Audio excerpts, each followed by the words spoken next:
for many years. Thank you. Senator Booker. Thank you, Mr. Chairman. First, I just want to join my colleagues and the ranking member and the chairman for condemning the violence of last night.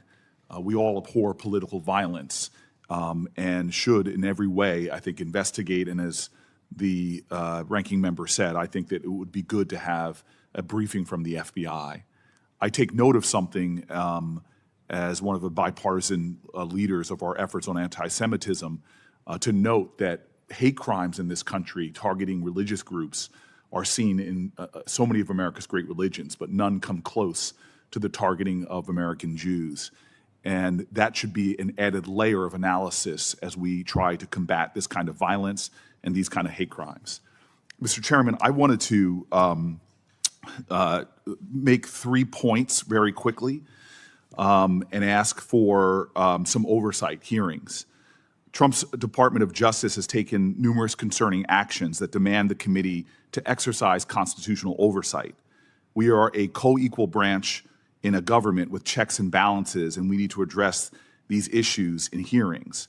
There are 3 concerning DOJ actions that I hope we can discuss, Mr. Chairman. First, we have the issue of due process-less deportations.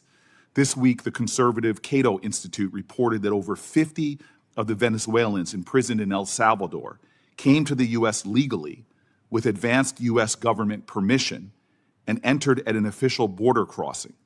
Most Americans have only heard of Kilmar Abrego Garcia, but this report from the Cato Institute makes clear he is not the only person who was deported by the Trump administration without due process, who was legally in the United States. I'd like to, without objection, I'd like to enter this Cato report into the record.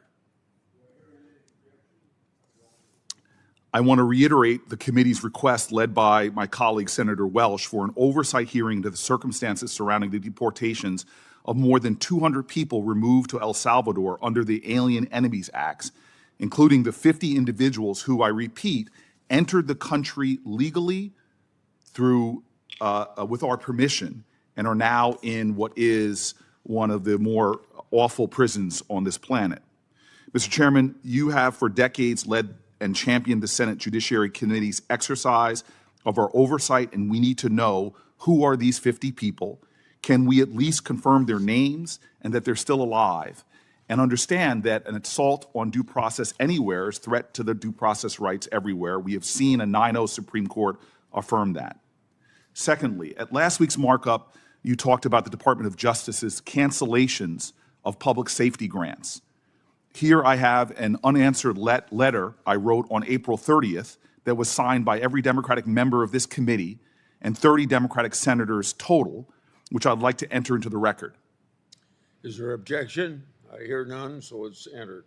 We were asking the department for information about the Office of Justice Program's abrupt decisions to cancel at least 365 public safety grants on April 22nd, 2025 that serve crime victims and improve public safety, totaling an estimated $500 million. These are programs that were supported in a bipartisan way that have led to more safety and security and strength in our community. Some of them have helped victims of crime, and they have been unjustly canceled. On the day of this letter, DOJ defunded programs that prosecutors, police, and sheriff's departments, judges, mental health service providers, academics, and more depend upon to keep America safe. This is an outrage to all of us on this committee who share a commitment to public safety, to have resources that we put out that were being effective in an evidence-based way, to have them stopped by this administration demands that we at least have an oversight hearing to provide, to get a justification, or at the very least have letters responded to. Finally, Mr. Chairman, the Justice Department dismissed several civil rights cases against pattern and practice agencies of law enforcement yesterday. Almost 5 years to the day, this country watched in horror, and we all condemned, when a now convicted criminal, then a police officer, used deadly force to murder George Floyd. The Justice Department Civil Rights Division thereafter investigated the Minneapolis Police Department's pattern and practices of constitutional violations and proposed a fair, court-enforceable consent order to prevent future police misconduct, but to improve the excellence of police accountability and professional standards. They did the same in Louisville, Kentucky, after Breonna Taylor was killed by police during a no-knock raid that was condemned by people on this committee and beyond in a bipartisan way. Yesterday, AG Bondi's Justice Department dropped both consent decrees in Minneapolis, Minnesota, and Louisville, Kentucky, where neutral investigations and attorneys found evidence of constitutional and civil rights violations by those law enforcement agencies. Without more than saying that the consent decrees were, quote, no longer in the public interest, the department dismissed those cases along with 6 other investigations where it had shown a pattern and practice of the constitutional violations against American citizens. I sent a letter to the DOJ yesterday with my Democratic colleagues requesting the preservation of and submissions to the committee materials related to retracted police misconduct investigations and drop consent decrees. I asked to enter this letter into the record, sir. Is there objection? I hear none, so it's entered. To add to the further outrage to these DOJ actions, there are reports today that people are pushing the Trump administration to pardon Chauvin. This would be unacceptable, outrageous, and injurious to the public safety, injurious to community trust, injurious to the environments we need that keep people safe and support our law enforcement officers. We are lacking in our oversight of a department that appears to be on a turbocharged chip away at civil rights protections and not do common sense measures that can make our communities stronger and safer and have the highest professional standards in policing.